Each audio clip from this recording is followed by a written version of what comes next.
UPSC कैसे करके aspirants को ट्रैप करता है, आइए हम समझते हैं। इस प्रीलिम्स के मैं आपको बैक टू बैक 3 क्वेश्चंस दिखाऊंगा। सबसे पहले इस क्वेश्चन को देखिए। आई होप स्क्रीन सबको क्लियरली विजिबल है। क्वेश्चन 2020 के प्रीलिम्स का क्वेश्चन है। पूछ क्या रहा है यूपीएससी, आप देखिए। The constitution of India defines, इस वर्ड को मैं हाईलाइट कर रहा हूं। The constitution of India defines the basic structure in terms of federalism, secularism, fundamental rights and democracy. ठीक है, अगर आप ध्यान से देखोगे, basic structure is nowhere defined. ठीक है ना। अब अगर देखो, बेसिक स्ट्रक्चर में फेडरलिज्म भी आता है, सेक्युलरिज्म भी आता है, कुछ parts of fundamental rights of and मतलब कुछ टेनेट्स ऑफ डेमोक्रेसी भी आते हैं। ठीक है, but it is nowhere defined in the constitution of India. 90% cases में ये देखा जाता है कि अगर as per provided in constitution of india, as defined in constitution of india, अगर जबरदस्ती एग्जामिनर लगा रहा है किसी भी ऑप्शंस के पहले, तो उसके हाई चांसेस है आपको अलर्ट हो जाने की वो गलत हो सकता है। ठीक है, स्टेटमेंट गलत है। अब आप देखिए next statement, the constitution of India provides, again मैंने इसको हाईलाइट किया, for judicial review. Judicial review constitution में कहीं पे भी प्रोवाइडेड मेंशन है ही नहीं। ये कन्वेंशन है, जुडिशरी जजेस इंक्वायरी एक्ट में मतलब डिफाइंड है। ठीक है, to safeguard the citizens liberties and to preserve the ideas on which constitution is based. अगर आप जुडिशियल रिव्यू को देखोगे, एक नॉर्मल इंसान को लगे कि यार इस स्टेटमेंट में क्या दिक्कत है, it is to safeguard the citizens liberties and to preserve the ideas in which constitution, बिल्कुल जुडिशियल रिव्यू इस तरफ है। अगर स्टेटमेंट सिर्फ इतना ही होता तो ये बिल्कुल सही होता, बट ये जो एग्जामिनर ने जबरदस्ती की घुट्टी पिला दी है कॉन्स्टिट्यूशन ऑफ इंडिया प्रोवाइड्स, तो इसके वजह से गलत हो जाएगा। ये यूपीएससी ट्रैप करता है। नहीं नहीं, और दिखाऊंगा आपको, ये देखो 19 क्वेश्चन को देखिए। ओके, 19 क्वेश्चन को दिखाऊंगा और एक और उसी साल के 2020 की 3 क्वेश्चन दिखाऊंगा। Okay, the president of India can summon a session in parliament at a place if he और she thinks it's suitable.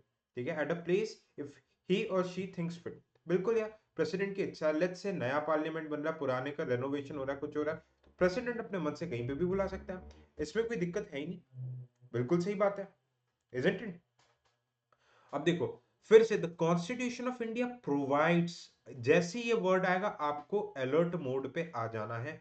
The 3 sessions of parliament in a year, but not mandatory to conduct all 3 sessions. देखो constitution में 3 session 4 session कुछ भी provided है नहीं, वो bye convention of parliamentary rule से वो चीज चली आ रही है। तो ये देखो वापस किससे घुट्टी थी, गलत हो गया। ओके, अब सेकंड स्टेटमेंट को आपने गलत कर दिया। 1 और 3 में से देर इज 1 तो करेक्ट है। ओके, दोनों में कॉमन है। अब देखो, there is no minimum number of days that parliament is required to meet in a year, there is no number of days. ठीक है, ये बिल्कुल सही बात है। ओके, कोई भी नंबर ऑफ डेज नहीं है, ये जनरली 60-65 रहता है, बट ऐसा कहीं पे भी कुछ भी डिफाइंड नहीं है। तो C would be the correct answer. आइए इस क्वेश्चन का आंसर के आंसर को अपन देखते हैं। ठीक है, देखो वापस से गुट्टी पिला रहा है, according to constitution of India, alert, according to the representation of peoples act. देखो ये कॉन्स्टिट्यूशन वाली गुट्टी और ये एक्ट वाली गुट्टी भी पिलाता है। अब ये गुट्टी पिलाने से कि मतलब क्या होता है, अगर इसने बता दिया एज पर representation of people act, act में कुछ ही चीजें होगी, एक एक्ट का पेज होगा, कुछ ना कुछ लिखा लिखा होगा, मतलब कि ये जो डोमेन्स हैं इसको इसने इसमें कन्फाइन कर दिया। ठीक है, according to the constitution of India, मतलब कि आंसर सही होने की प्रोबेबिलिटी सिर्फ कॉन्स्टिट्यूशन के अंदर ही रखती है, ब्रॉड बेस आंसर्स में नहीं होगा। समझ में नहीं आ रहा, मैं समझाता हूँ। According to the Constitution of India, a person who is eligible to vote can be made a minister in a state for 6 months, even if he or she is not a member of legislature of the state. Okay? अब मेरी बात को समझना, कोई भी member जो कि 6 महीने तक मिनिस्टर मतलब मेंबर ही नहीं है लेजिस्लेटिव असेंबली या काउंसिल का, उसको मिनिस्टर बनाया जा सकता है। ओके, हाँ, बट 6 महीने के अंदर उसको मेंबरशिप लेनी पड़ेगी। आपको लगेगा कि यार अगर स्टेटमेंट यहां से यहां तक होता, तो यार बिल्कुल जेनरिक बड़ा सिंपल सा स्टेटमेंट लग रहा है, आपको लगेगा कि सर इसमें दिक्कत क्या, हम तो पढ़ते हैं। ये बिल्कुल मेंशन्ड है representation of peoples act and other conventions में, but it is nowhere mentioned in constitution of India. मैं 2022 के भी क्वेश्चन दिखाऊंगा, 23 के भी दिखाऊंगा, ऐसे करके। ये अकॉर्डिंग टू कॉन्स्टिट्यूशन, जब जबरदस्ती ये यूपीएससी एग्जामिनर वर्ड लगाता है, जबरदस्ती के एडजेक्टिव्स लगाता है, ठीक है, एज पर कॉन्स्टिट्यूशन जबरदस्ती के डायरेक्टिव्स देता है, मतलब समझ जाना दाल में कुछ काला है।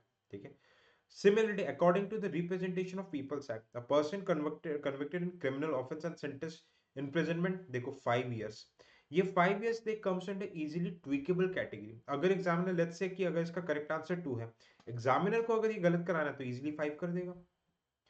एक एक्ट में कन्फाइन रख रहा है, मतलब ब्रॉड बेस्ड ऑप्शन नहीं है, नैरो कर दिया. अगर आपने वो पढ़ा है तो कुछ ही चीजें मेंशन होगी, कुछ ही चीजें सच हो सकती है, सारी चीजें सही नहीं हो सकती. ठीक है, तो ये ट्रैप होते हैं एग्जामिनर्स के. हालांकि 2 years है. ओके, तो आंसर डी हो जाएगा.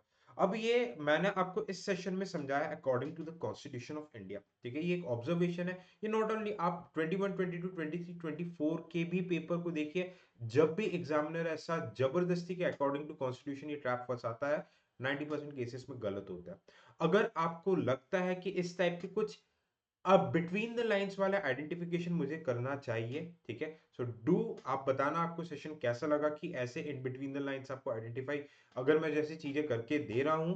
इफ यू गाइस सपोर्टेड, मैं ऐसे और यूनिक चीजें आप लोगों के लिए लेके आऊंगा. Thank you so much.